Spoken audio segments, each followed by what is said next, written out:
ఏడుస్తున్న వాళ్ళ అమ్మనైతే కమల్ తీసుకొచ్చి డైనింగ్ టేబుల్ దగ్గర కూర్చోబెడుతూ ఉంటాడు. ఇక అక్షయ్‌ని కూడా తీసుకొచ్చి కూర్చోబెడుతూ ఉంటాడు. ఇక వాళ్ళిద్దరిని డైనింగ్ టేబుల్ దగ్గర కూర్చోబెట్టి అన్నం తినమని ఏదో చెప్తూ ఉంటాడు. ఇక అందరూ అక్కడికి వస్తూ ఉంటారు.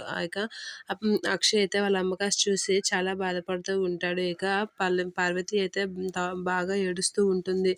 అలా ఏడుస్తున్న పార్వతిని చూసి అక్షయ్ అయితే బాధగా ఫీల్ అవుతూ ఉంటాడు. అక్కడికి అవని వచ్చి వాళ్ళు చూస్తూ ఉంటుంది. ఇక ఒక ప్లేట్‌లో అన్నం, కర్రీస్ అవన్నీ పెట్టి కలుపుతూ ఉంటుంది. ఇక అదే టైంలో అక్కడికి వచ్చిన పల్లవి అయితే అలా చూస్తూ ఉంటుంది. ఇక అవని అయితే అన్నం కలుపుతూ వాళ్ళ అత్తయ్యకైతే తినిపిస్తూ ఉంటుంది. అలా తినిపిస్తుంటే పార్వతి అయితే తినకుండా అలా ఏడుస్తూ ఉంటుంది. ఇక